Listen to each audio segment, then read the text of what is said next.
and welcome back to Dan Talks United. Manchester United versus Brighton, FA Cup. We've lost 2-1 at Old Trafford. Sack this board now. You've sacked Amorim. Not saying that wasn't the right decision, but it's time to sack yourselves. Sir Jim, what the fuck are you doing? Barada, get yourself back to fucking City. Wilcox, you can fucking go with him, or back to Southampton, because this is fucking shit.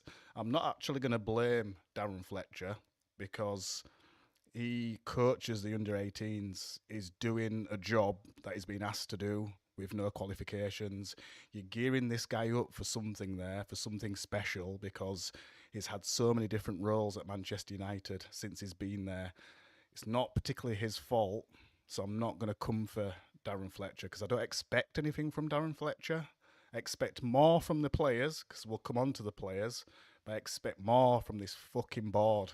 Now, we're going to talk about more of this tomorrow on David Speaks Football's channel in regards to Ineos, in regards to the board, what's going on with these fucking pricks. But it has to be called out, and I don't think I've called it out enough. I think there's a lot of content creators such as myself that hasn't called this out enough.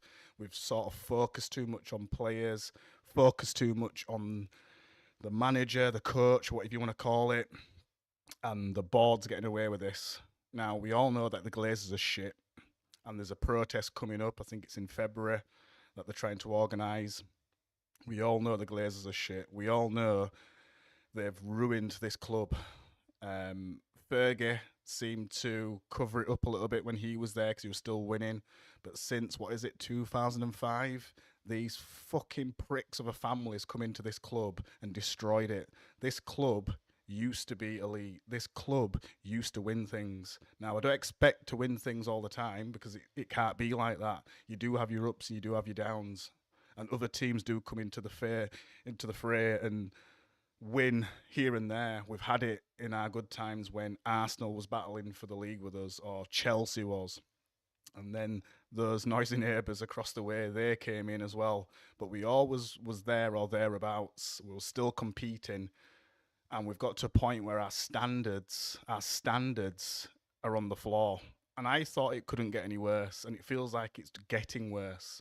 And I'm not going to do the shouldn't have sacked Amorim and all this sort of stuff. But one thing I will say, because I know a lot of people are going to say anyway, that if Amorim was still here, we would have won the game today. It's probably true. It is probably true, because Brighton have had our number for a while now.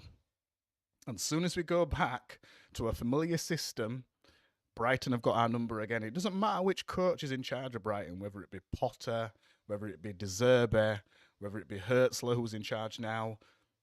They seem to have our number.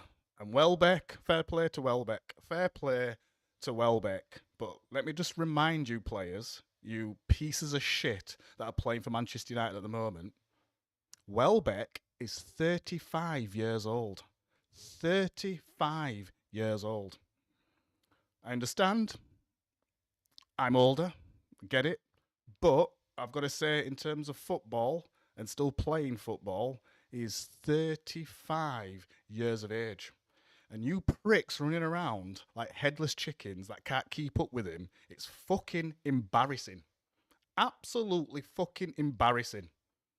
But again, I'm not going to lay the blame just on the players, because we know you're shit anyway. And it's not just, you can't, and obviously Amorim has been the scapegoat. And I'm not going to back down on the fact that I feel it was right to sack him, because obviously I've got my reasons for that. I liked the guy. I was Amorim doubt because I felt he could do better with this team. And a decent coach should do better with this team. But then this is the problem when you support this team, because it makes you contradict yourself. Because I'm saying you should do better with this team, but they're fucking shit. Today I'm watching the game, and I've only played, like I've told viewers before, I've only played at that sort of, obviously played in school, played at that sort of pub level, but I could think for myself. And these players cannot think for themselves. They get into spaces and they don't know what they're doing. Look at Dallo. I mean, we'll come on to players, but it's shocking. It's absolutely shocking, and it feels like a lot of these players need a coach at the side barking instructions at them constantly all the way through the game because they are so inept in terms of intelligence on the pitch. It's unreal. It's embarrassing. It's absolutely embarrassing. Some of the stuff I've seen today is shocking in terms of like Bruno still having to point at people to tell them to make a run or to make space. And I'm not saying that he's always the best Bruno, but he's having to point at people. I saw Shea Lacey when he came on, he was having to point at players as well and saying, "Give me some support." Why? He's 18. Shea Lacey is 18. Right. Don't want to miss comments that are coming in. So, a comment from SJ, feel physically sick. Dallo was a joke and just generally embarrassing. It's just sentiments that I'm demonstrating here.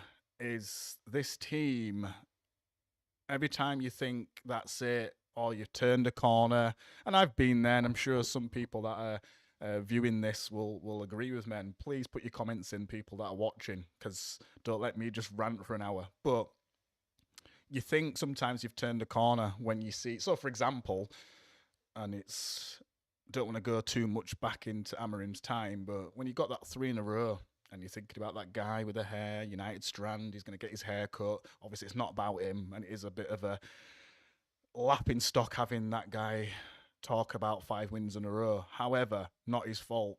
These players, this club, the whole thing is the reason why we don't get 5 wins in a row. But when you get 3 wins in a row, you think you've turned a corner. You think you've changed. You think, right, finally, they've got the system and they're going to play better and they're going to go for it. And then what do? Shit on another manager. And this, well, should I say manager? Coach.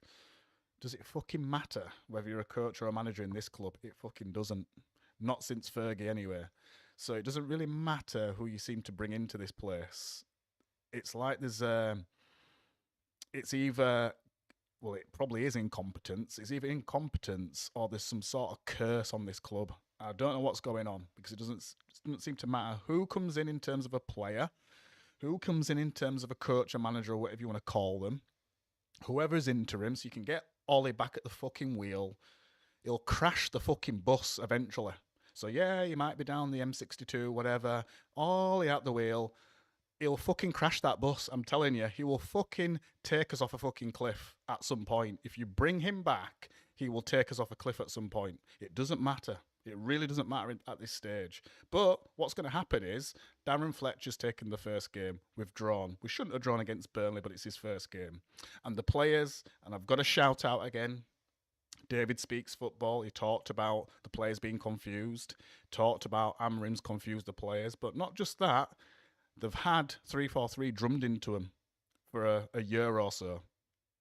And then, obviously, Fletcher's going to come in and play 4-3-3 or something to that degree. So the players are confused. When you're watching them, I watched them against Burnley, especially in the first half, looked confused. Looked a bit better when Sesko got his 2 goals, but they looked confused. Today, again, they look like people that have never met each other.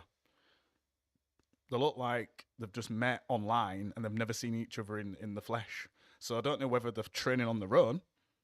Are they just doing individual training, all of them? Because they don't look like they've seen each other before. It's crazy. So, like I say, I just don't know where. I mean, put your comments in, but where do we go from here? Please tell me. Someone please tell me where we go from here. Because, again, I can't expect too much from Fletcher. Like I say, I wasn't expecting too much from Fletcher because, as I've said already, the experience isn't there. He's been coaching the under-18s. In fact, Travis Binion is in a better position to take this team than Fletcher. But obviously they wouldn't dare put Travis Binion in charge because nobody knows who he is. Or not many people know who he is. So obviously they're going to put, if you want to call Fletcher a legend, you're going to put a legend in charge because it would cause uproar. But in actual fact, Travis Binion, in fact, probably Wilcox is probably in a very similar position as Fletcher in terms of who could take charge with the most experience, because they've both coached under 18s.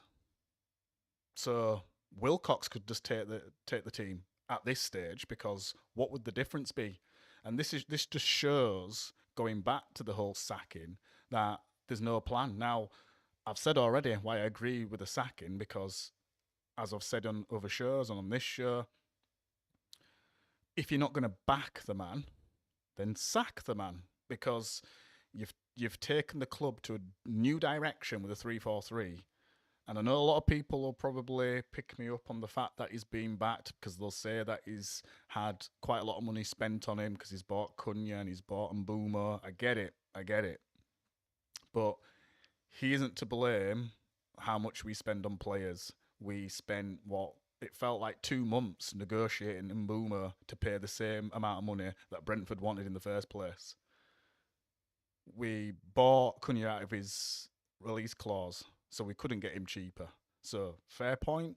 A lot of money's been spent, but a lot of it's been consumed on, 3 players. And Sesko, and I'm not going to attack Sesko, he's got his goal today. He cost quite a bit of money. Again, they tried to negotiate, and I don't think they really reduced any money off his fee. And it wasn't a player particularly that Amorim wanted anyway. So in terms of backing, he got Dorgu in January, was it? And not going to say anything against Dorgu, because I think he's had decent performances recently, but he's still not the type of player that he needed. So the question's going to be, where do we go from here?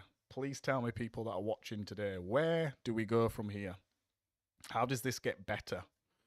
Because today, and I've said it in the preview video, I said it on David's channel, this was a non-negotiable, this was a must-win today, because we've already been knocked out in the League Cup. Grimsby, I think they're still in the FA Cup. I'll have to check that.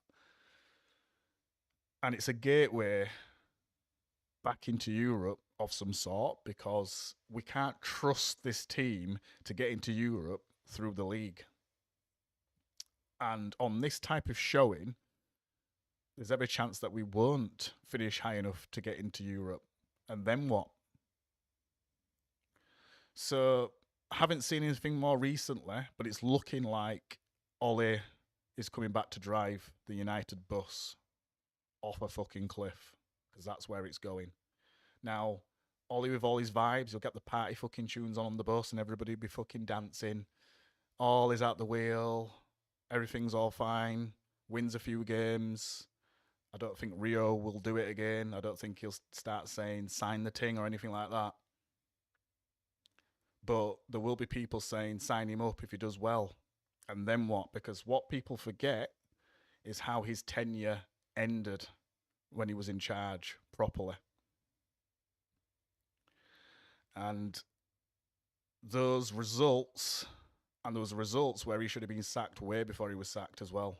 So, and again, I'd have to look back to see where this fantastic free-flowing football was, because I've seen it myself. Don't get me wrong, I've seen it myself and I liked it. But was a lot of that behind closed doors? Because I remember he was in charge around COVID times. And there's some clips I've seen circulating around where people are saying, come on, get Ollie back in, because he played really sexy football. There was no crowd there in some of those shots that I've seen. And yes, it does count, because these players can't play in front of a crowd. They can't play under pressure a lot of the times. So it does count. Now, not taking the performances away per se, because it was nice to see and he enjoyed it at the time. And having fast attacks, Pogba doing bits in midfield, Rashford, Martial, you name it. Attack. Seen it. But was that in front of anybody? Can he do it again? And another thing that we forget as well is that, and I know this is meant to be an FA Cup review and we'll come on to the game itself, but this needs to come out. because we definitely need to aim a lot of frustration at this board. Sir Jim, Ineos, whatever you want to call them, Glazers. Glazers are just chilling in America. They ain't got a clue what's going on. They're not bothered what's going on because they know that Sir Jim's going to take all the flack. But he came in with the big talk. Sir Jim came into this club with the big talk. Best in class, he said. Best in class. Best in class. Putting Manchester United back into Manchester, or whatever he said.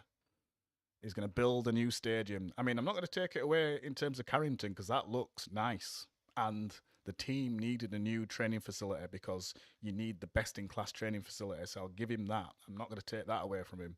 And he's clearly put his hand in his own pocket for that. So I can't take that away from him. But at the end of the day, he's a businessman and should know how to do those sort of things. And he has got other sporting franchises. But for me, I'd sacrifice Carrington for performances on the pitch and getting this club back to where it should be. Okay, things do go hand in hand, so I don't want to say it doesn't, because obviously we need best-in-class facilities, but we also need best-in-class people making best-in-class decisions, and that's not happening at the moment. There's a lot of mistakes being had here because people will say, give them a chance. They're allowed to make mistakes. Of course you're allowed to make mistakes. I'm sure Roman Abramovich at Chelsea made mistakes.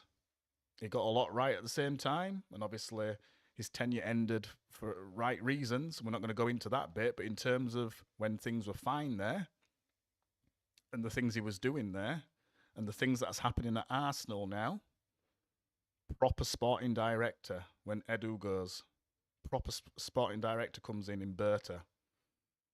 City, okay, I'm not going to say they're doing things right because they've got charges over their heads, but if those charges are not right, who knows? What they're doing, though, is still got the right people in the right places, best in class. They've got the best coach in the world straight away. That you can't touch that. When a sporting director leaves, they get another sporting director in that's got experience.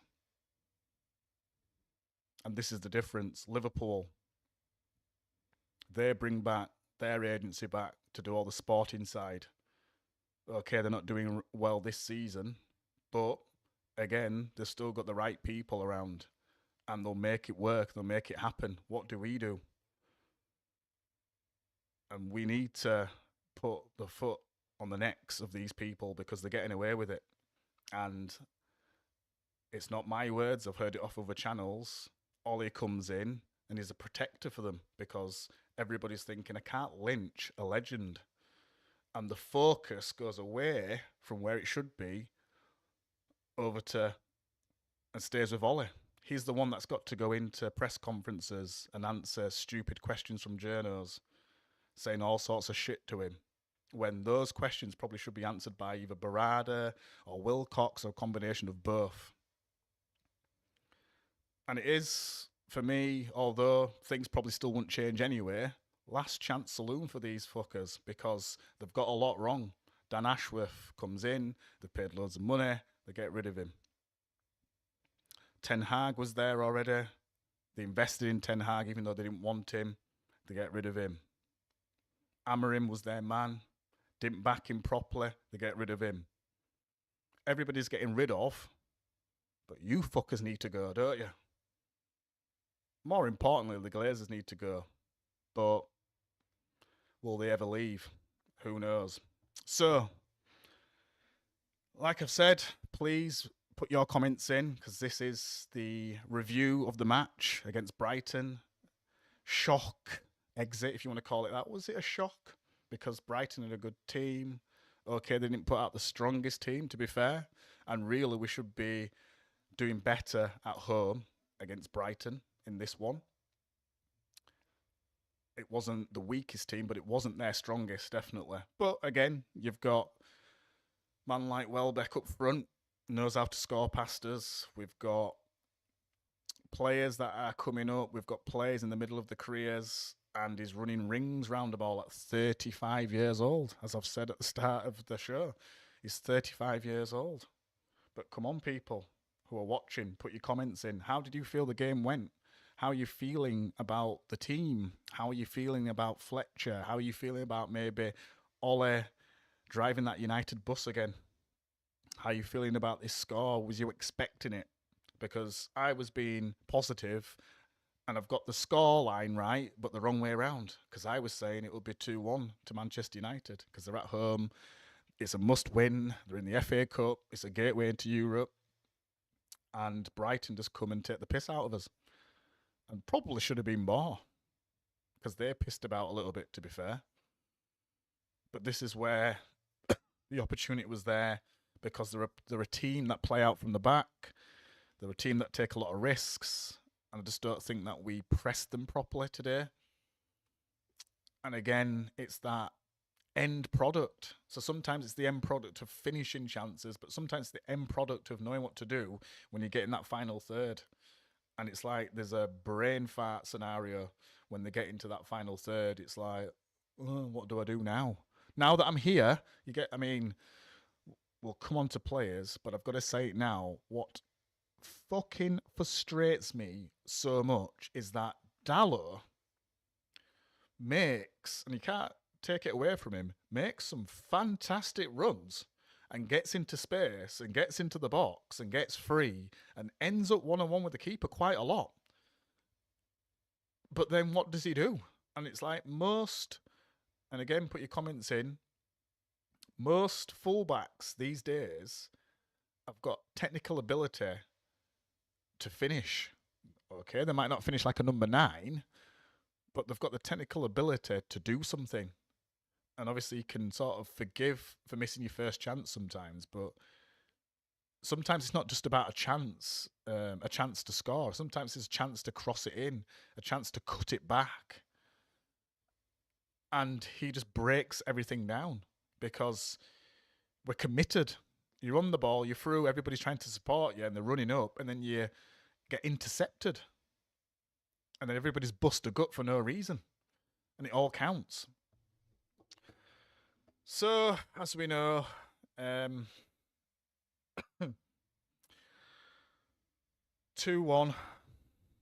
Looks like we could have come back, but we got that goal too late. So, Gruder in the first half gets a goal on 12 minutes. Welbeck gets his customary goal at Old Trafford against Manchester United on 64 minutes. And then Sesko tries to give us a little bit of hope on 85 minutes with Slabhead coming onto the pitch and sort of terrorising their defence a little bit and causing a bit of havoc. Sesko takes his header pretty well, to be honest with him.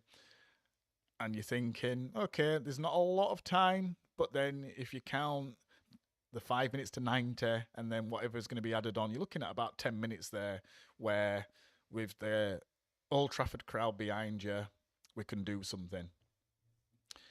And unfortunately, that wasn't to be, but just to give a bit of a review of the first half. Come on now, so we've got 30 odd people in here now. You must all have something to say. Put your comments in, whatever you've got to say, whatever your feelings are on the match today. Doesn't matter if you're a Manchester United fan or not. Put your comments in, let's interact. But yeah, first half analysis anyway. Obviously, Fletcher's going to put us in that sort of 4-3-2-1 sort of shape. I mentioned it already with Dalot. There was key chances through Dalot. That first one in particular where he's darted into the box. Fantastic run from him. I'm not going to take that away from him. And then Steele, like the Man of Steel, Superman, comes out and blocks.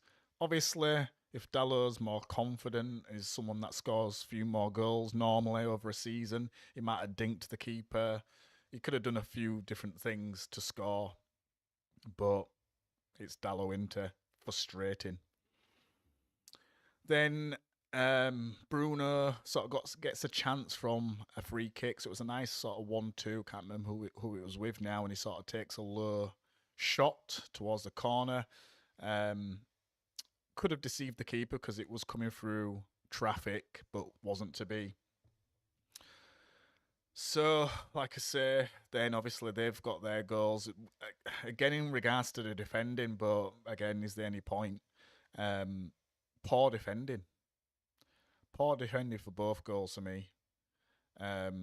Especially like the Welbeck one as well. But anyway, that was second half. So we'll come on to that. And then also they had a bit of a chance as well when Le Mans did a bit of a poor kick out, but he did atone for that error and does an initial save on, it was Welbeck's shot actually, and then another one of their attackers then comes on the follow-up, but then Martinez puts him off. So second half, very similar to the first for me. They did come out of the blocks, I suppose, but there wasn't enough urgency for me to get that equaliser or to go for it. And then, as I was saying earlier, Welbeck gets that second. Poor defending again. Sort of, again, I've said before where there's no... I'm just going to miss a comment there. David's coming here. Sad state of affairs. Amarin's damage is underrated, honestly. I don't think we should do the interim thing next. More confusion. Yeah, and that's the thing. And it's probably something, David, we can speak about on your channel tomorrow. So that's David Speaks Football there. You're right. It's going to be more confusion. Thing is, there's no plan. There isn't really... It's really difficult to know what to do next, because they've made a big song and dance here. It's like the recruitment process they're doing for an interim is baffling. The two ex-players, just pick one. To be honest, I know it sounds stupid, but you could toss a coin.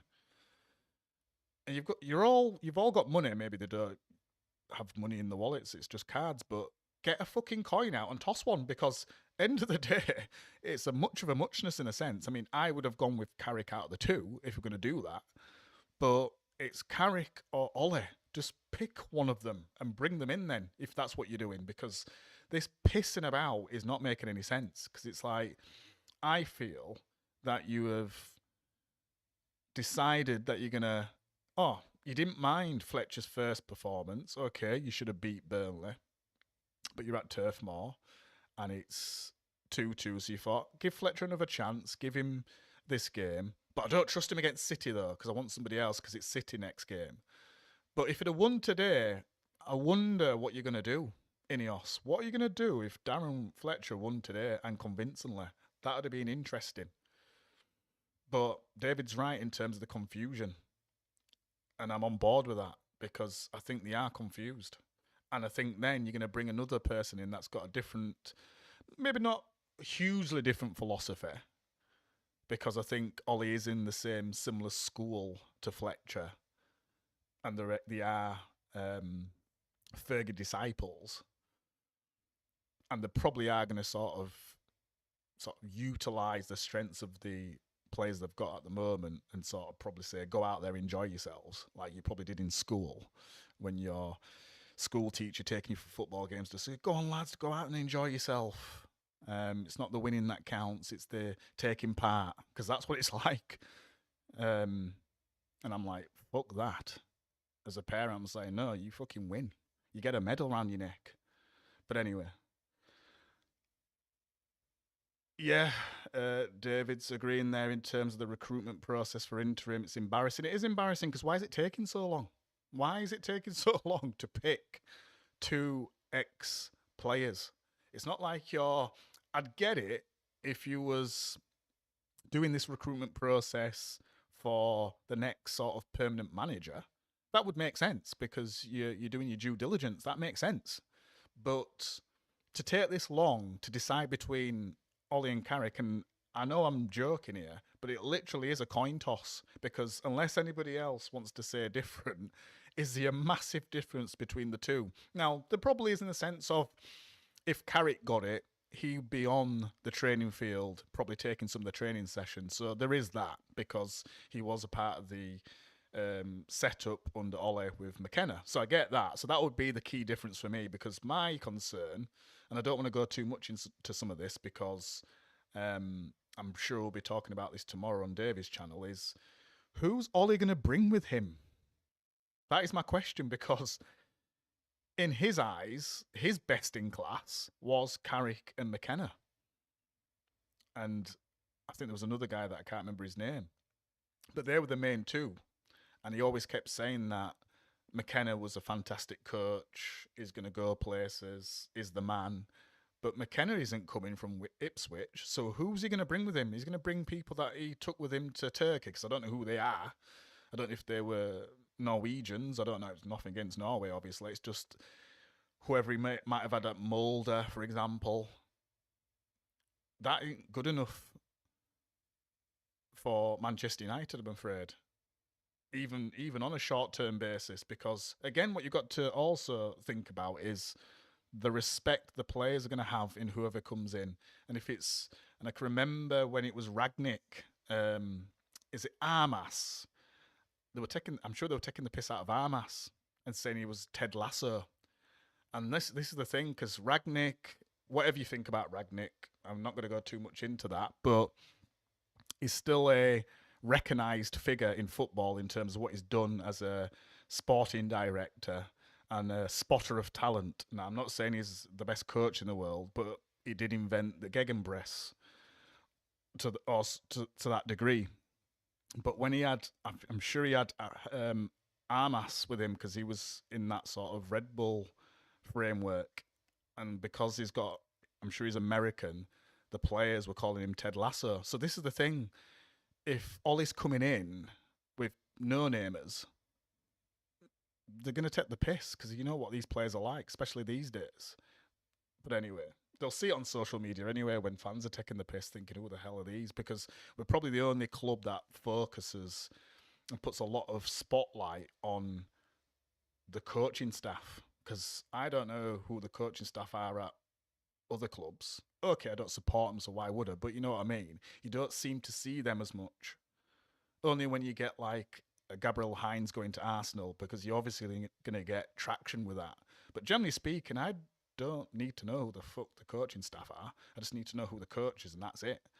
But the problem is, it brings in low-level coaching staff. What's that going to do? But anyway, I digress. So, second half anyway, again, poor defensive display against Welbeck. I felt he was running rings around the team at times. I thought there was times where he was out on the touchline and he was skipping through our players, and you've got a load of young boys trying to get around Welbeck, and he's 35 now. Okay, he's probably got better with age and he's like a fine wine, whatever. And he'll use experience, don't get me wrong, and his strength and everything. Get all that. But it's embarrassing still. And I thought that and I'm not saying that Maynard had the best game in the world, and some of it will be rust, don't get me wrong. He hasn't played, and I think you forget that he hasn't really played for a while. And there'll be divisive sort of opinions on Maynard after his Love Island brother did the T-shirt thing. But it did seem like it dropped in terms of how we were playing when he went off the pitch, and maybe he was conducting more than I realised, because we just went off the boil. And I think we also got defensively worse. We looked like we were definitely not organised. And I think possibly you can get that sometimes when subs come on, where it kind of disrupts the flow. Not that there was much to disrupt anyway, because we're shit, but it can disrupt things when subs come on, especially if they don't make an impact. And I think sometimes it's all about the instructions that one or two subs come on with, because normally you see it, don't you, where the subs waiting to come on, one of coaches get in the ear. Sometimes they don't listen anyway, but they get in the ear, they've got the tactics board, they've got a bit of paper, and they're saying, you do this, you swap with so-and-so. And they normally run on with some instructions, don't they? So for me, I don't know what went on there, but shit seemed to get worse for me. And I did feel like at one point it was going to get quite ugly in terms of the scoreline. It was just lucky that Brighton, I mean, to be fair, I don't even think Brighton were that good. I think they were good on the ball in periods, and I thought they had more control than we did. And we'll come on to stats and everything as I normally do. But I just despair with this team at times. But we'll come on to football in a second. So yeah, another comment there by SJ. We are a laughing stock, and we are. But come on, guys. There's quite a few of you. I can see there's 60 odd people there. that have come in. So for people that are still in here, please put your comments in. Let's interact. Tell me how you're feeling, how you felt about the game, as I was saying earlier. What do we do next? That's the big question for me throughout this show. What do we do next? Where do we go from here? Is there any hope? Any positivity? Can we recover? I mean, people talk about we should do well because it's one game a week, and there'll be some people out there that are saying, "Oh, it's good to be knocked out of this cup because we can concentrate on the league." Concentrate on the league. Yeah. Right then. So let's have a quick look whether that's gonna depress us more or not. But we'll have a quick look on Foot Mob as I normally do, just in regards to stats and what have you. So just before I do that. Apathetic to this club at this stage from Brendan. Yeah, take it you're not a Manchester United fan. Don't feel sorry for us or anything though. We're good at that ourselves. Right then, so in terms of possession then, again, always a bit shit to do this sort of stuff when you've lost, but you've got to do it both ways and be fair here. And obviously, for any people that know where I'm coming from when it comes to doing stuff like this, it's not great doing it when you've lost a game, but you've got to do it both, win, lose or draw. You've got to do it. So left hand side, that's us. 60% possession today throughout, or overall should I say, to their 40. So again, typical sort of example of stats not meaning very much when you haven't won the game. So Brighton will not give a shit that they had 40% possession today, will they? Because they won the game and they're through to the next round. This is only the third round, by the way. This is like, it's third round, but it's our first round. And we've gone out early against Grimsby in the League Cup. I just want to remind people of this. This is our first round, really. So they're only going round through to like fourth round or whatever. It's fucking shocking. And we can't use the excuse that, I mean, Liverpool have got Barnsley tomorrow, so I'm like sat watching TV. My partner's like, well, even if you got Barnsley, you still lose. And she's right, because we can't use the example of playing against another Premier League side, because we'd lose against Barnsley as well, probably, at this rate. It's fucking shocking. Expected goals, 1.76 to their 1.13. Total shots, so we're a bit lower than normal actually, because I think we had about 30 shots in that last game, 19 today.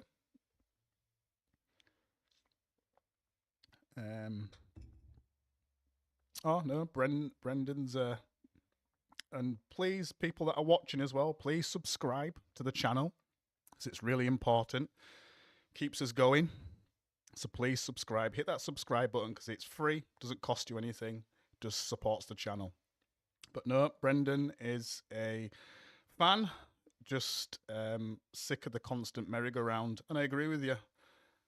I think most fans will be sick of this now, and we just want to see the end of this, and we want to just get back to where we was, and it just feels like that's too much to ask. But we're all supporters of this club, all fans of this club. Some of us get to games, some of us don't. But with support from near or far, we just want this team to turn around. We just want this team to give a shit. We want the board to give a shit. And ultimately, we want these fucking Glazers to leave. And hopefully we get somebody in that's competent, that wants to spend money, because we're still in debt. And these fuckers put us in debt. And the Premier League, or whichever governing body it is, who allowed the Glazer family to buy this club on debt, have got a lot to answer for. They don't give a shit. But the funny thing about it is that you can't do that anymore. You can't buy a club on debt anymore. Just us fuckers that have been unlucky to have the Glazer family. So let's not forget, as much as Ineos are doing shit at the minute, the Glazers are ultimately the fuckers that need to leave. Just want to put that out there. Sorry for the swearing, but they frustrate the fucking... Anyway. So, thanks for your comments there, Brendan. And SJ's just reiterating that, saying, I feel you, Brendan. It's shit. Yep, very true, very true. But like I say, please, there's been more people popping into this stream, so please put your comments in. Let's interact together. Let's have a chat about things. I don't want to just be ranting. Please put in your comments as well, and let's hear what you've got to say. How do you feel? So just to finish off on the stats then, because I know I've had that on the screen for a while there. Shots on target, 8 to their 4. Big chances, we had 2, they had 4, so they're more than us, which is to be expected, but shouldn't be expected when you're losing. You should be going for it at Old Trafford. Attack, attack, attack. I'm sure the crowd was saying that. I think I heard just before coming to do this stream that there was some groans in the crowd anyway, which you would expect. We've been knocked out of the FA Cup. We normally have, or try to have, a good run in the Cups and give the fans an extra game to watch, because it can be shit just waiting for that one game a week. And when you're seeing your rivals playing the Champions League, I mean, that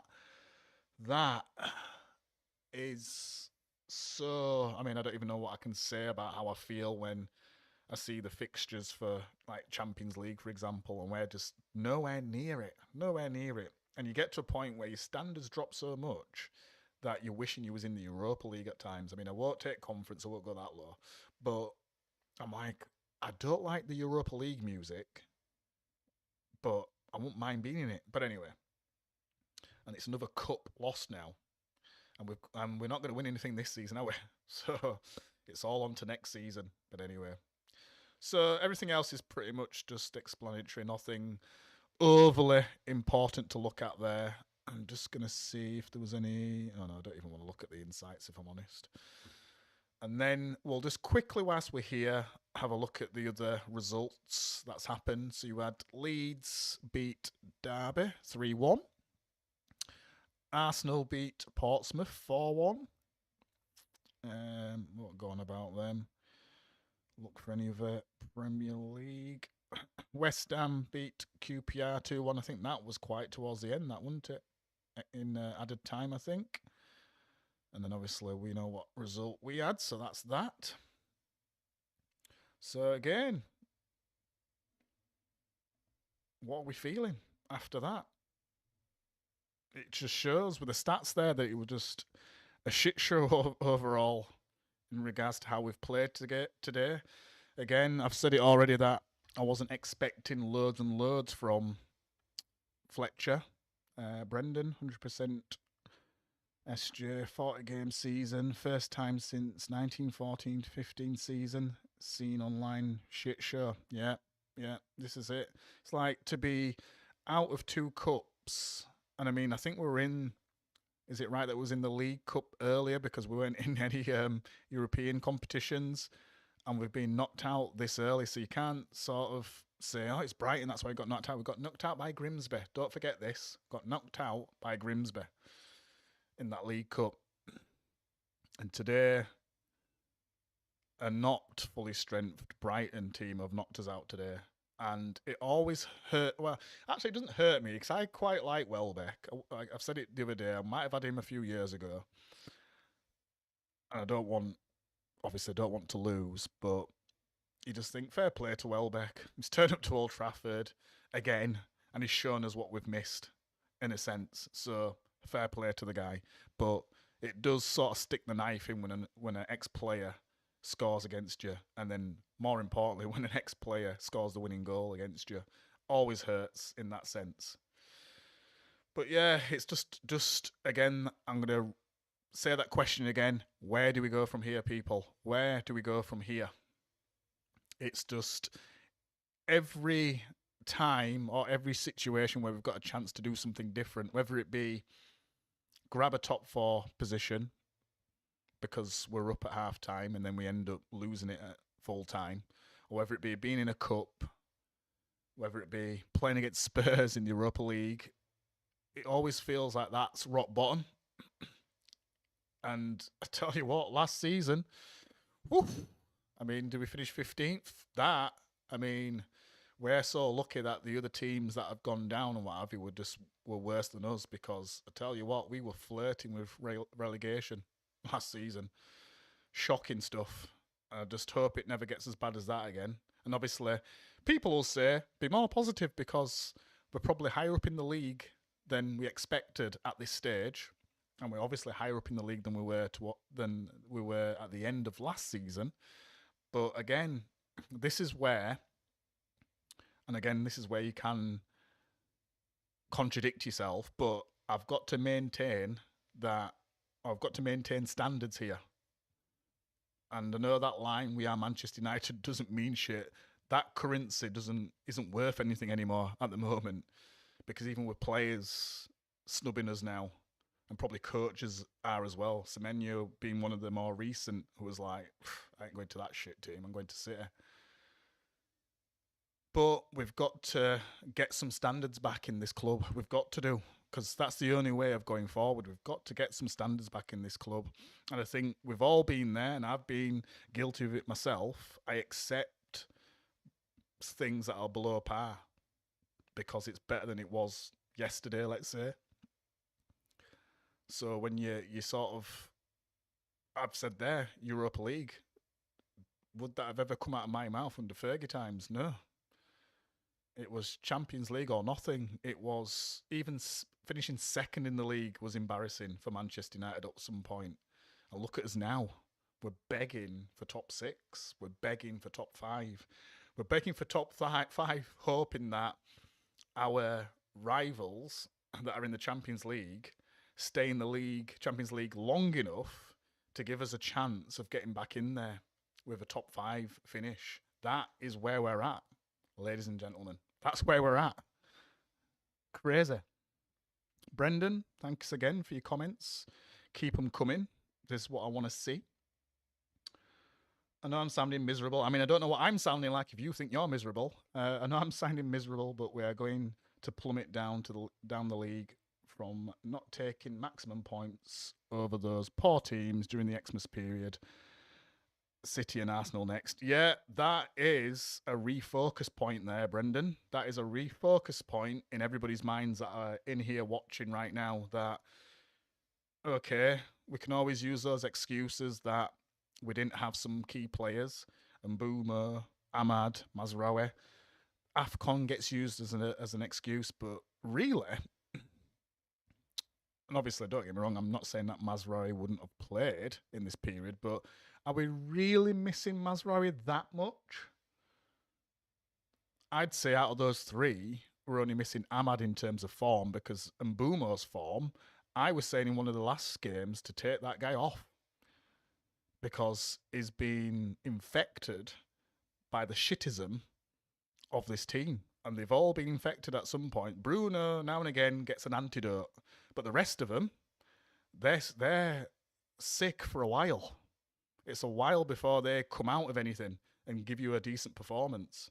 So, to be honest, the only person we're really missing in terms of form is Ahmad. So, yes, we should have done better over that Christmas period without them. And yes, you're right, Brendan. We should be doing better against these teams. And we should be doing better against Burnley. And we should have beat Bournemouth.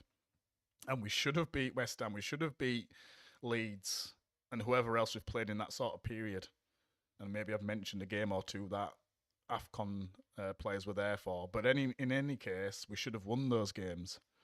But no, fantastic comments there, Brendan, and keep them coming. But you're right, and it is a proper refocus moment because, like you're saying there, we've got City and Arsenal next. We've got City on, is it the 17th? Is that a Saturday game? Lunchtime, sort of kick-off. And then we've got Arsenal following that. Arsenal are top of the league. City are second. Okay, City have been a little bit up and down. Can you imagine being up and down, but you're still second? But anyway, City, up and down. And often, although we don't have any track record under Fletcher, if Fletcher's still in charge, it might be, oh, he's at the wheel by then. But we don't have a track record with Fletcher to say that he could put a team out to beat City or Arsenal. Okay, we have under adversity, or when people think that we're not going to get a result, we often have got a result against a City, for example. And I think that's at Old Trafford, that, isn't it? So, again, does it make a difference? Because my score prediction was 2-1. We're at home, we're at Old Trafford. Of course we're going to do it. Under the floodlights. with our fans, Stretford End. We'll suck the ball in, all that shit. It's not shit, but you know what I mean? It feels shit at the minute. But will it make a difference? But at least it's at home this time against City. And what did they beat us? Was it 3-1 last time or something like that? Or 3-0? And it probably wasn't a high score line, but it felt like a battering from City. So we need to improve, and we need to improve defensively. And this is another sort of point that might get brought up on another show, on maybe David Speaks Football show, in regards to are we going to ship more goals playing a back four than we did playing a back three? Now, this isn't defence of Amorim or anything, but one thing I can say with Amorim is that we didn't get battered by teams, did we really? I don't know, because we're shipping the same or maybe slightly. I mean, it's only 2 games. You can't really compare. But what's that now? We've shipped 4 goals, is it? 4 goals in the last 2 games. Going back into that back four that a lot of people wanted, including myself. And it was purely because I was unhappy with the up and down nature of our performances and the fact that it felt like we could never keep a clean sheet. But we still can't keep a clean sheet. So back 3, back 4, can't keep a clean sheet. I don't know. But again, really good points there. And again, put your comments in. What do you feel? What do you think is going to happen against City? And then Arsenal after that. Okay, I know that things might change by then, because again, we don't know who's going to be in charge. We don't know if Carrick's coming in or Ollie's coming in, or a combination of both of them, although reports are saying that they won't both come in because the best-in-class decision-makers at Manchester United are saying that they're seen as both are seen as number ones, so they couldn't come in together. Don't know. So how do you think we're going to fare against City on the weekend? We've got a week now to digest this result, get over it, do some more training with Fletcher so he can bring his under-18s principles into the adult game. Okay, I know I'm sounding off there and joking, but it's true. That's his pedigree so far. That's his experience. And I've just got to mention, I mean, we're coming on to performances, so I'll leave it till then. So we'll come on to performances now anyway. Not doing a man of the match today because Brendan thinks he's miserable, but I'm miserable today after that result. So I just don't think anybody deserves it, personally. I'm actually going to give it to Steele.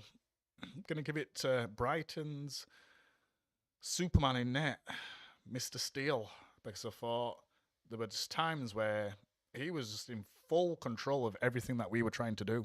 Whenever we played someone through on goal, he was there. He was racing off his line. He got his timing right with all that as well. There were times where I'm thinking, oh, he looks like he's a number 6. What's going on here? Better than Belabor, this guy.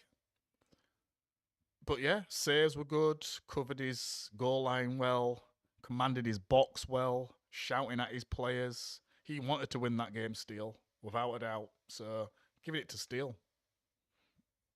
Strong performers. I've got to say, and I don't know what you all thought of Lacey. I was saying just yesterday, actually, on David Speaks Football's channel, about not starting Lacey, purely because I just didn't want all the focus on Lacey, because we know that there's going to be a lot of expectation on his shoulders at a young age. He's only 18. And like I said before, there's not many players that are as confident as what Rooney was at 16. And we all remember that goal he scored against Arsenal when he was playing for Everton. Not everybody's got that level of confidence and that sort of aura around him. So I said I definitely wanted him to see minutes, and I'm sure he saw more minutes today, or the intention was for that to happen. But I didn't want him to start.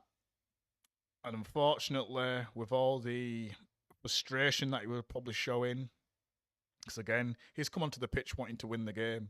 He's come onto the pitch wanting to change the game, Lacey. And I'm not gonna say anything negative about Lacey. Obviously, as an experienced player, you would know not to slam the ball down when you're already on a yellow card because you're going to get sent off for that. So you wouldn't have been thinking about that at that age, I'm sure. And I'm definitely not going to say anything bad about Lacey. I think, yes, it's one of those petulant sort of actions that players do, but I could see Dallo doing that, for example. I could see Martinez doing that. I can definitely see Bruno doing that. So it's not even just an age thing. But he's a young lad. He looks promising. And I hope people aren't going to get on his back because he could be the future or one of the players that come through for the future. And I would hope to see him playing in a forward position with JJ Gabriel, although I keep saying that we'll probably lose him. So don't want to get on his back. But in terms of strong performer, though, I actually felt he was a strong performer. I obviously can't really give it him after getting sent off. But when he came on, you could see all the players were looking for him because he was making a difference on that side. Okay, there's a couple of times where he's cut inside and he's got tackled because he's got tackled by someone way more experienced. But I know for a fact that Brighton were on the heels thinking, oh, this guy, got to watch him. Let's not give him too much space because he's quick, he's skillful, he's good on the ball, and he was showing promise. And there was a lovely, lovely cross that he put into the box as well. And I can't remember who got on the end of it. I don't know if it was Sesko, but it was fantastic wing play from Lacey. And it just shows what we've got for the future, hopefully. And hopefully we don't destroy him because this is what I've said before. When you bring in young players in, you want to blood them in slowly. But you want to integrate them into a team that's doing well on the pitch. And what you don't want is that this young player, who's only 18, coming through the ranks, is your best player. Now, he can be the best player in the future, don't get me wrong, but he doesn't want to be that player where everybody's hanging the coat on because, like you could see, there's a lot of times where our players won't trust their teammates and they won't pass to them. But he was getting a lot of passes and hoping that he does something. And he did his customary sort of shot from outside the box that just went over the bar. But again, it's that hope, that's that pinning your hopes on that one player. And it gets to a point where it's not fair. So I hope that we're done. I hope his confidence hasn't been hit too much. And I hope that they do actually... This is where you actually want a coach to get their arm around a player. I hope they do get their arm around him because it's not his fault why we've lost today. And that's one thing we've got to remember. We're losing this game and probably the only way to win it was actually him. So that was our hope in terms of a little bit of a spark, a bit of creativity that was going to come through Lacey. So I'm not going to blame Lacey. He's definitely not to blame for the loss today because we were already losing before he came on the pitch. So it's definitely not his fault. The fault still lies with our defence. Okay, we defend as a team and that is true, but there's been some defensive mishaps again today. Lapses of concentration. And again, I've said before, not being aggressive with your man. And I think it might have been the first goal. Was it the first goal? When I think it was Mount and Yoro went to tackle, I think it was Welbeck. Yeah, Welbeck. And they haven't worked out whose man it is. And for me, and obviously I could be wrong here, but for me, I think that was Mount to engage with him because Mount seemed to be the one that was going aggressive to Welbeck. And they sort of both went across, but then Yoro sort of like hesitated a little bit. And then neither of them sort of got to him closely enough, so then he got a cross in. And I think that's what happened. And then that just then ultimately led to the goal. So for me, that's where the blame is. And then not getting tight enough to Welbeck for his goal is another issue. And that's nothing to do with Lacey, that. So another comment there from Brendan. And thanks again, Brendan. Yeah, so much space for Welbeck for that second goal. And I mean, you can't take the finish away from him. That was a fantastic finish. So top corner, Le Mans ain't going to save that. No chance. Two keepers aren't saving that. It was a fantastic finish from Welbeck. classy finish, but he shouldn't have got his shot away. It should have been much closer, and Brendan's right there. We should have got so much closer to him. I can't remember if it was Martinez that should have engaged there, and that's been the issue. So back onto our strong performers then. So Lacey would have been up there for me because I thought he did well. I've put Sesko in there because he scored the goal and it was a good take from him.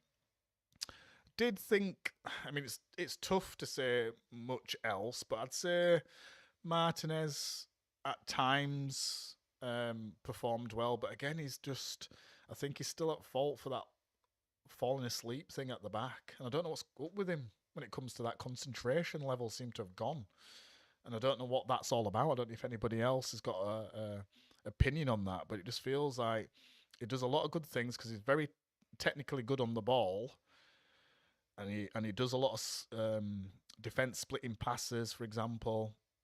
He is very aggressive at times, but I don't know what it is.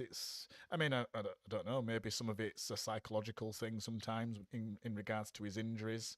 Because I think you find that with Luke Shaw a lot of the time, he doesn't go in for 50-50s a lot, or he pulls out of 50-50s because he had a really bad leg break, which massively impacted his career for me. So I don't know if it's some of that, but I suppose I'm not saying things are going to be drastically better now because incidentally we've got Maguire back, who's been playing well, but he's been playing well as a part of a 3.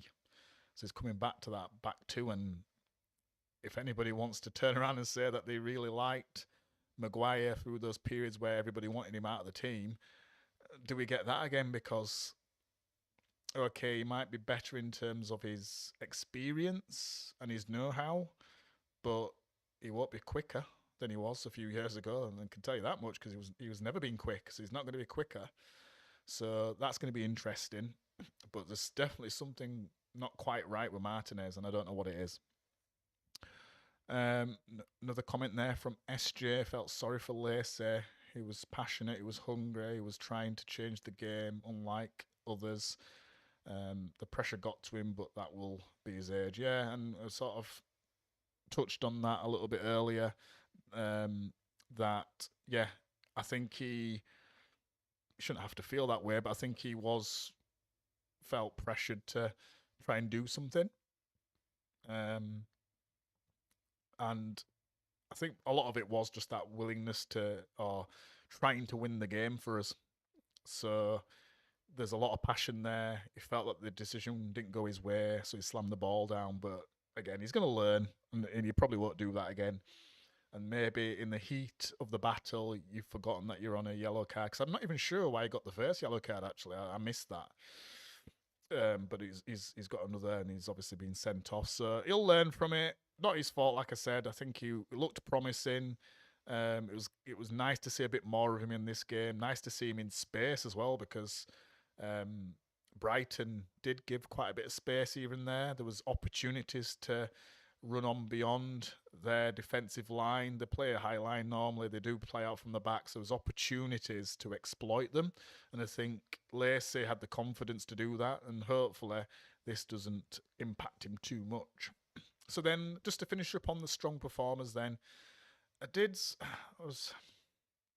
was kind of unsure on this one. I thought Bruno did little bits here and there that I was okay with, in terms of he was setting the tempo in terms of passing and stuff. And obviously this is a low bar, this, by the way, when I'm saying strong performers. It's a low bar. It's a very low bar. And I'm saying people that gave me something. And I think he gave me something. So to go on to the underperformers then, and please tell me if you disagree with what I've said so far, and if you felt that we should have had a man of the match for us. But I just wanted to shout out Steele because I thought he played well. Underperformers then. Sorry, Dallo, but you're in my underperformers list. Criminal, that first opportunity. If you score that, the game could be different. Knowing us, we'd probably still concede anyway, but to go up 1-0, we'd generally do all right when we're in the lead, and especially if we was able to hang on to that at half-time, although every time... Problem is, with our good records, you're always worried we're going to lose them, and when we're on it, we're like, oh my God. if we end up losing this game, we've ruined a long, long history of not losing a game when we're winning at half time or whatever it is. So Dallow's in my underperformers list, I'm afraid, Dallow. You've made some fantastic runs, though. Fantastic runs. Better runs than some of our other forwards and stuff, but you're finishing, mate. You need to sort that shit out. Brendan's in here. Underperformers for me. Dallow, Cunha. Yeah. So it's like you're reading my mind a little bit. Dallow as usual himself, and Cunha couldn't complete one pass yet. We'll come on to that now. So Cunha's my next one in my underperformers list. So thanks there, Brendan. At least I've got someone in here that's thinking the same as me as well. Yeah, Cunha. Thing is with Cunha, it's more of a disappointment more than anything else, because I just feel I know there is way more in there. And again, I've said it before, some of it could be him adjusting to the team and getting used to his surroundings. And now there's an upheaval now because the coach that's brought him in has been sacked, and now he's got to wait for the next coach and what their philosophy is and whether it fits in with what he does, and etc. and so forth. And obviously it did build up a decent sort of playing relationship when Mbeumo was there and interchange with them. However, we still haven't got that Cunha that we've seen at Wolves consistently, so that needs to come. But today, I just thought he was doing, apart from one of the runs where I was like, go on, go on, go on. And he maybe he took it too far, but he did get into the box. And I thought if he did just jink past that last defender and got a shot away, who knows? So I didn't want to take that away from him, if I'm honest. Edvin's here. I'm wondering where he was. So Edvin's here, dropped a like. Thank you. Can you blame me for feeling numb even after such a dire loss? I care so much every game. Best believe I'm watching, and yet every time I get let down. What have we become? Yeah, Edvin, fantastic stuff from you last time in my last live as well, by the way, Edvin. Came up with some fantastic comments and fantastic questions. So thanks for that, and thanks for your support. So I've seen that you've dropped your sub as well, so thank you for that. But again, fantastic comment, and we're all with you, I think, in here. I think we're all with you in terms of how you're feeling. I don't know how long you've been in here watching, but and I know that Brendan feels the same because he's talked about being miserable, but I'm sorry if I'm coming across a bit miserable, but I'm just fed up of this now. I'm fed up of... I'm going to give him another chance to get things right, but I'm fed up of Ineos. So I'm fed up of Sir Jim, fed up of Barada, fed up of Wilcox, fed up of a lot of these players at times, fed up of sacking managers, fed up of rebuilds. We've got another rebuild to do again now. Fed up of nostalgia, although I do want to play like the old days, but I'm fed up of nostalgia. Fed up of the cameras. It was TNT today, wasn't it? I'm fed up with the cameras on the Fletcher brothers for so many times and so long. Right, Darren's picked his two twins in the matchday squad. So fucking what? They didn't come on. I don't think they did. They didn't come on. So what? Why is the cameras on them all the time? Who cares? Yes, we know they're there. Who cares? Sir Alex, can't say a bad word about Sir Alex Ferguson. Legend, obviously, is like a god round here. But I don't need to keep seeing you on camera. I don't need to keep seeing Nicky Butt and Skulls and their miserable faces. We know they're going to be on their podcast Monday or whatever day they do it, and they're going to be slating whatever. We know this. I don't need to keep seeing them. Show me them once. Let me know they're there. That's fine. But keep going back all the time. What are they thinking? What are they thinking? I don't give a shit. Sorry about that. So, cameras panning to Fergie every game for the past 13 years. I know, but the thing is, he's a legend, isn't he? He's the guy that's won us everything. And I don't mind knowing that Fergie's in the building. It's not a problem. And for those people that are saying that he's the reason why we don't win, when there's so many other teams that have got their legends in the stands at times, don't mind seeing it. I just don't want to see it constantly. But more frustrating than that was seeing two crap teams come up in that little box saying, look at this, they're in penalties now. I don't give a shit. Go on Discovery Plus if you want to see that, because I don't. But anyway. But no, again, thanks again. And sentiments the same. I can see what you're saying there, Edvin and Brendan. Fantastic comments. Josh United, Euro needs a loan. The guy's literally got spaghetti legs. Well, thing is, Josh, and thanks for your comment. And please, again, for people that are in here, because there's quite a few people in here, please hit that subscribe button because it's really, really important. Please hit me up tomorrow evening as well on David Speaks Football's channel. So we'll be on there debating this match, I'm quite sure. Had a really good show this week. So yeah, please press that subscribe button. But yes, Josh, Euro needs a loan. Yeah, I mean, when he first came in, I didn't think he did, but now I'd probably agree with you. Like we've got a City fan in here clapping. Yeah, we've got you next. See what happens. But thanks for your comment though.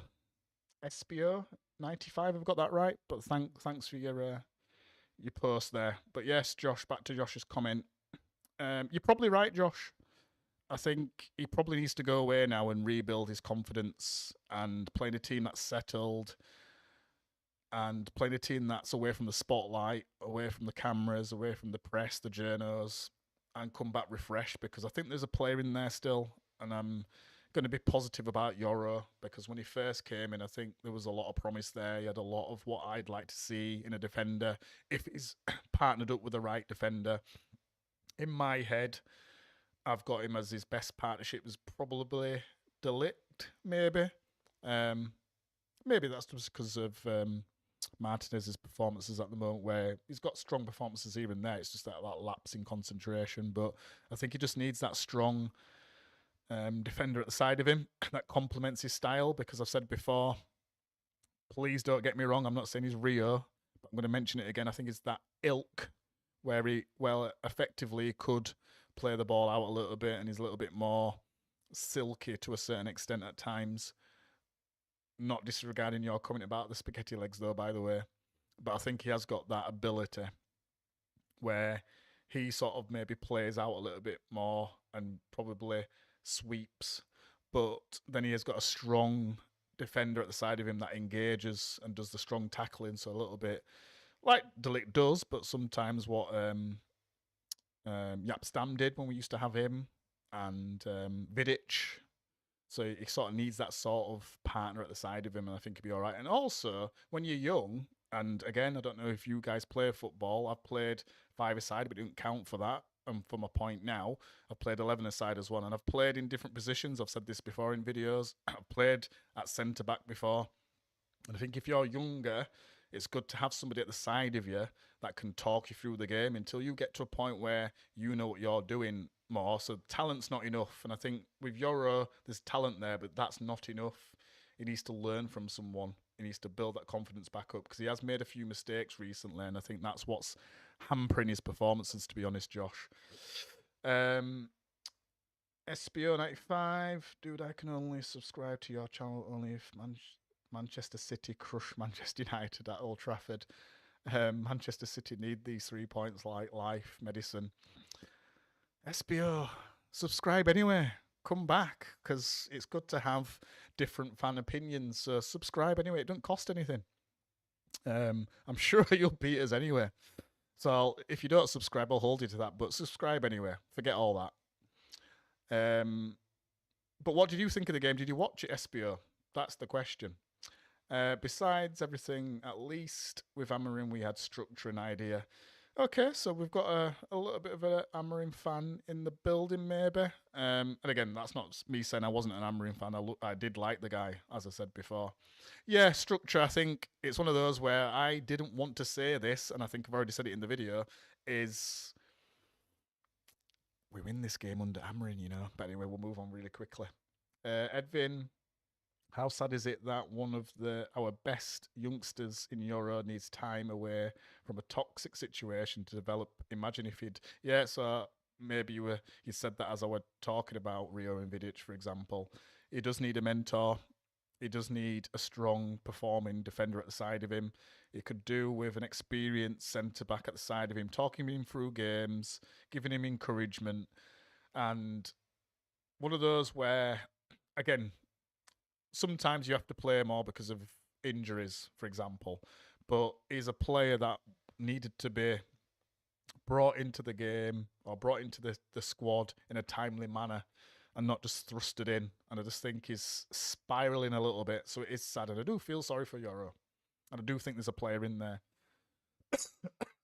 Espio, 95. What's your opinion about Manchester United versus City?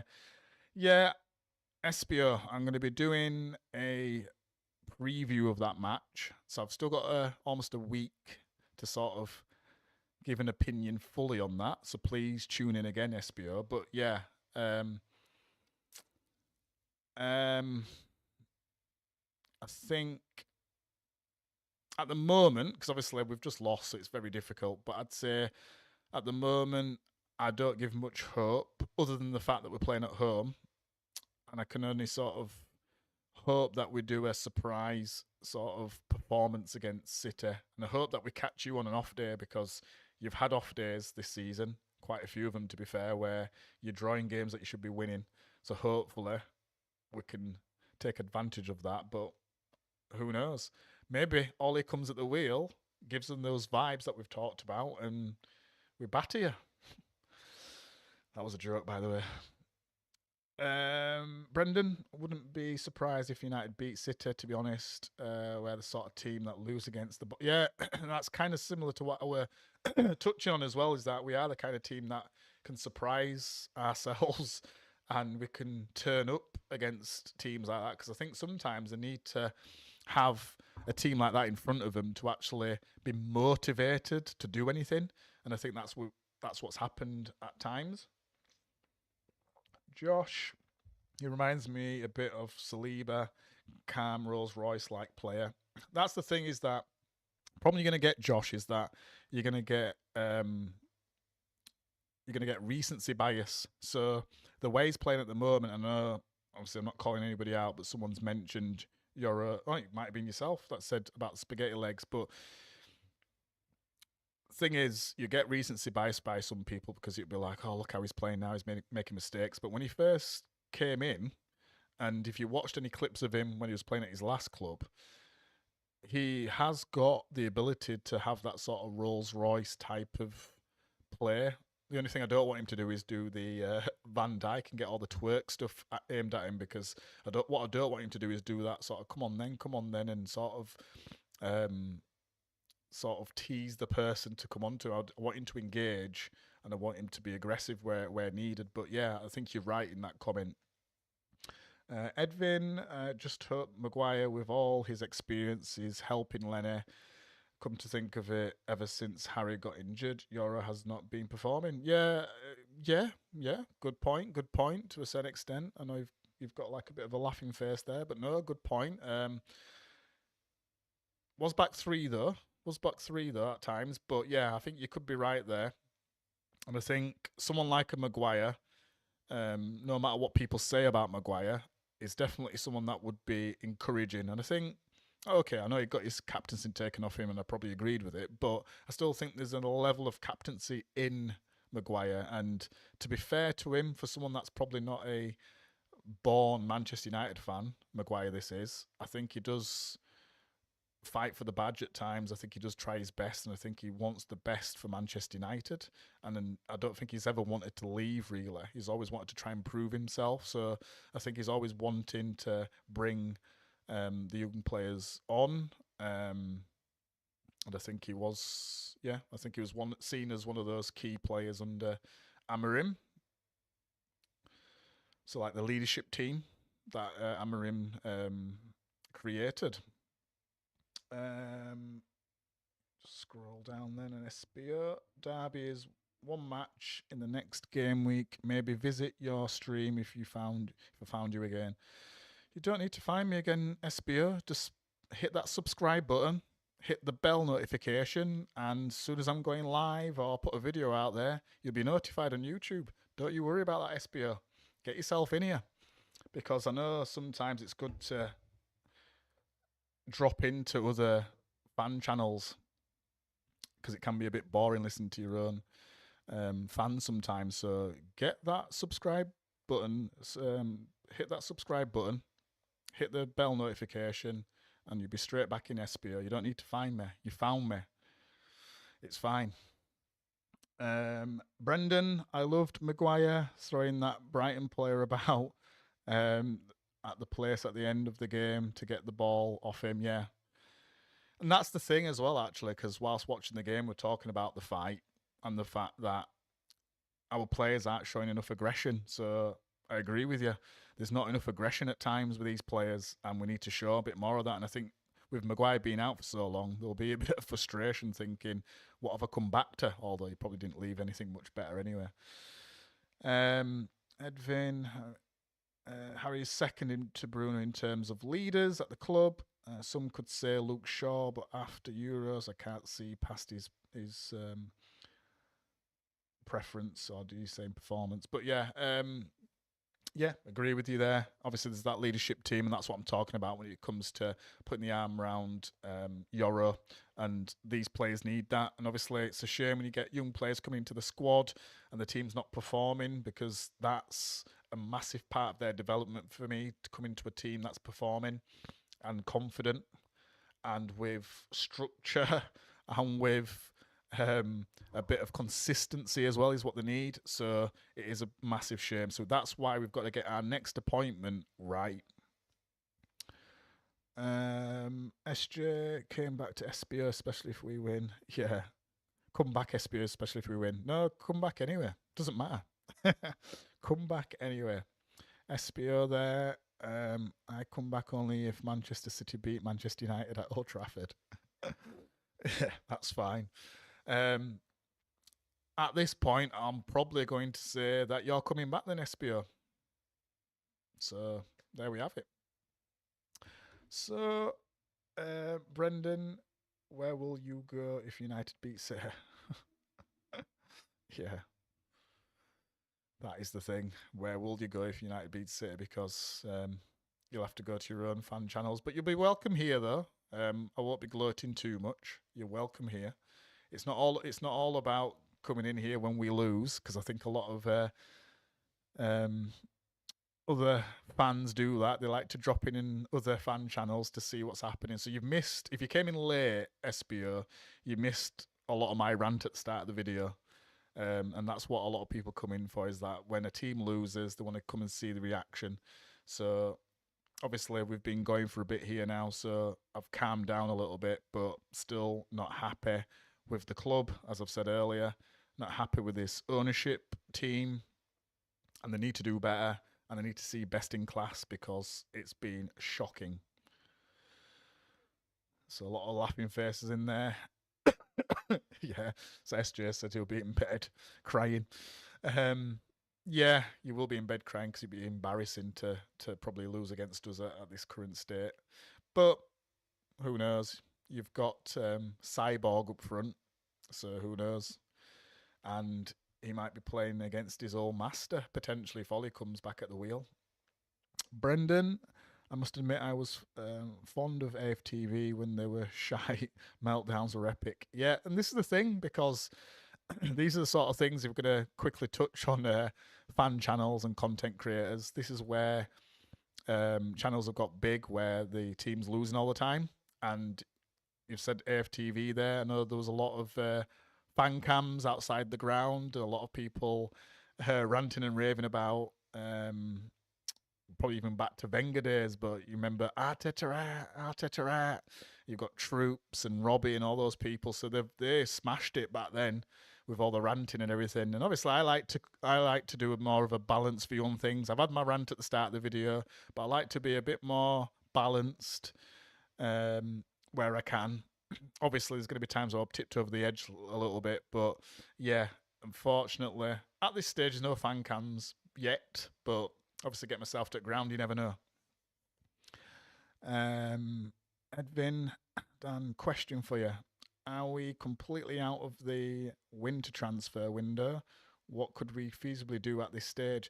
Edvin, you're taking questions that I might be doing tomorrow, actually, on my link up tomorrow. But yes, good question. Edvin, yes, I think, now, obviously, if you listen to other content creators, they will say, was so SBO's saying this. I subscribed only for one channel, and this channel is official Manchester City channel. Okay, no problem. Yeah, back to you, Edvin. Transfer January, yes. So 11 days into the transfer window, we've sacked our coach. Two answers to this in a sense. So I've heard other content creators saying they've kind of done it on purpose so they don't have to spend. I don't know if that's true, and I'm not jumping on that. What I will say is two questions, and I might throw one back at you, Edvin, actually, on this one is my opinion is I think we need players in, maybe a couple, to try and push us over the line to try and fall into that sort of top 5, top 6, or even better. Because I don't know if we're going to do that with this current crop of players. Probably the problem is, sorry, get my words out. Do you spend significantly on a player or two when you don't have a permanent coach? So I'll throw that question back at you, Edvin. What do you think? Do you think we should spend when we don't have a permanent coach? Now, this board will probably say they've decided on the way we're going to play, although I don't know if I believe that, but they've decided on the way we're going to play, and there's that sporting model, as they call it. So that means you can buy players for that sporting model without your coach. And also, if you want in to give this current team the best chance of finishing at the highest point in the league, I think you do need to spend now. Could we get away with a couple of loans, maybe? I don't know. I think they should at least be looking at the loan market at the very least. Problem is, there's stuff like Conor Gallagher, which I think is now being linked with Villa. Is he good enough? Is he a needle? Does he sort of move the needle? Does he change things? I don't know.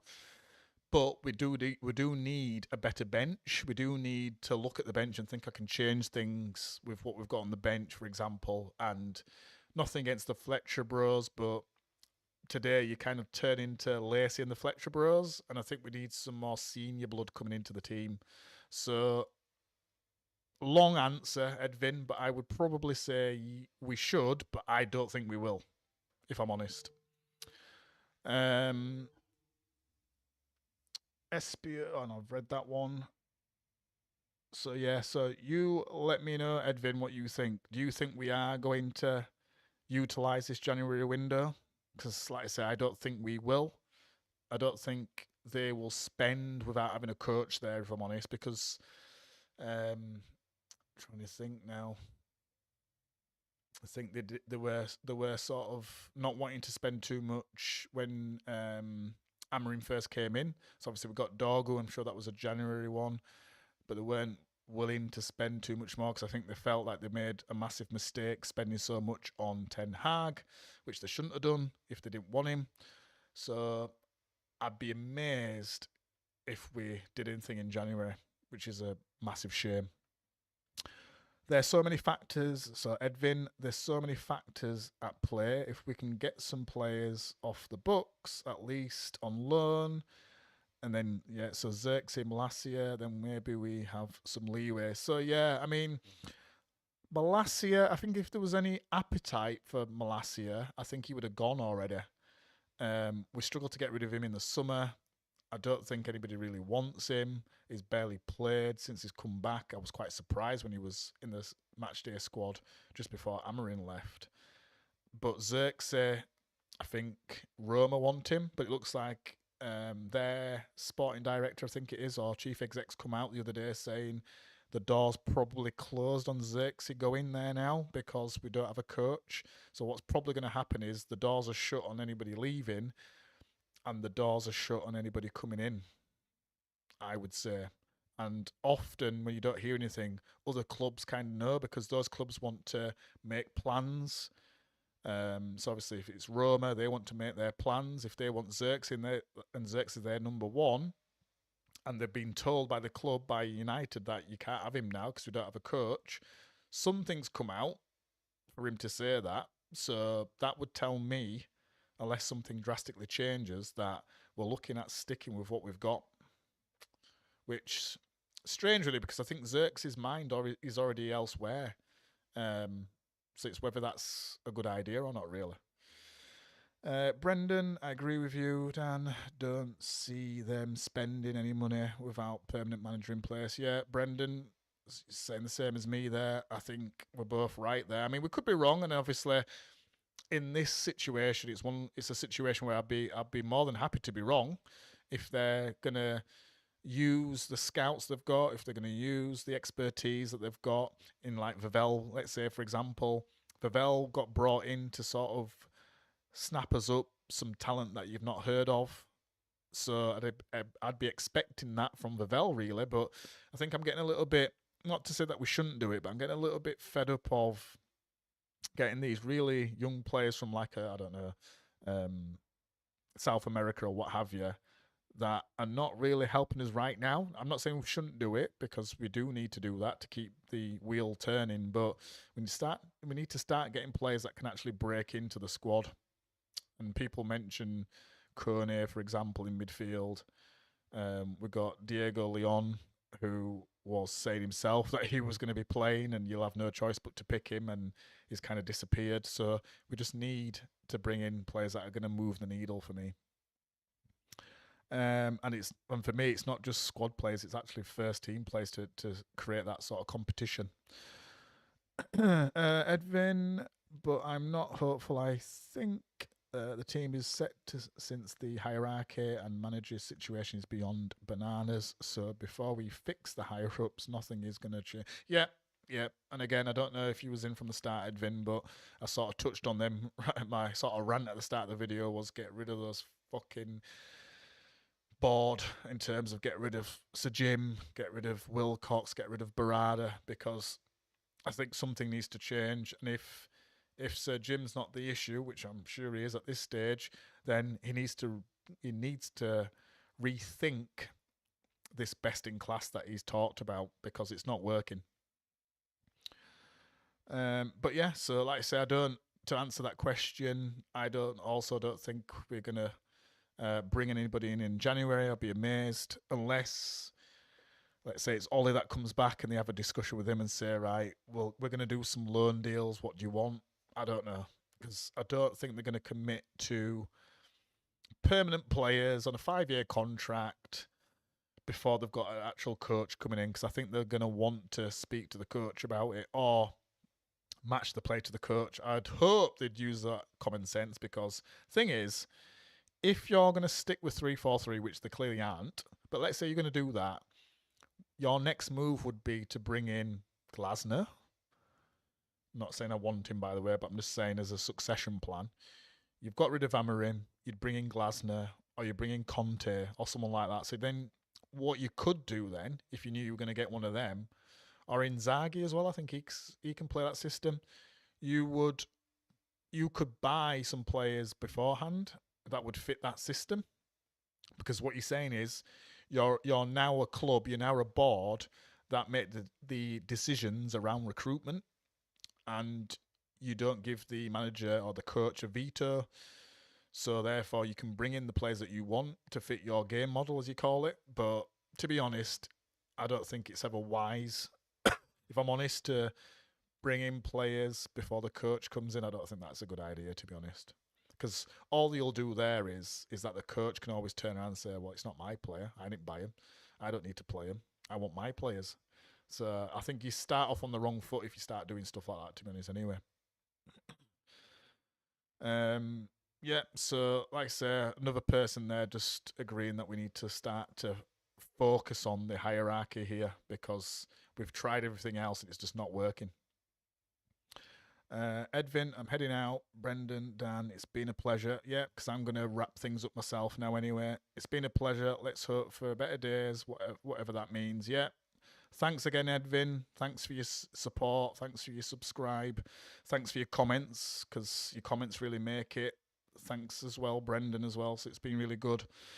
So, yeah, I think we'll finish on that note, really, because I don't want to go too much into it, because I'm sure I'm going to be going into that as well myself. So just to really wrap up really quickly then, overall, disappointing day, night, whatever you want to call it. Lost to Brighton. yes, they are another Premier League side, but it's quite embarrassing to lose in that fashion without really much of a fight. We're out of another cup in like the first rounds again. So Grimsby's done it to us now, Brighton. It's only the third round, boys and girls. That's all it is. So it's really embarrassing to be knocked out of another cup, and that was what our one chance maybe to win something and give us a bit of a boost, but it wasn't to be. So what's on the horizon now? What's on the horizon next? Is it Ollie next? Is it Carrick next? Who knows with this club? It could be anything as it stands. It could be Fletcher just staying at the wheel. Who knows? So, yeah, poor performance overall. Should have done way better. There wasn't much of a fight until right at the end. So, again, thanks everybody for tuning in. Thanks for the support. This is probably the most views we've had so far going live. So, thanks for people that have probably found me now. So, please hit that subscribe button. But again, please like, please share. Thanks for your support, especially the comments from Edvin and Brendan. Good night to you all. Thanks for watching Dan Talks United. And I'm out.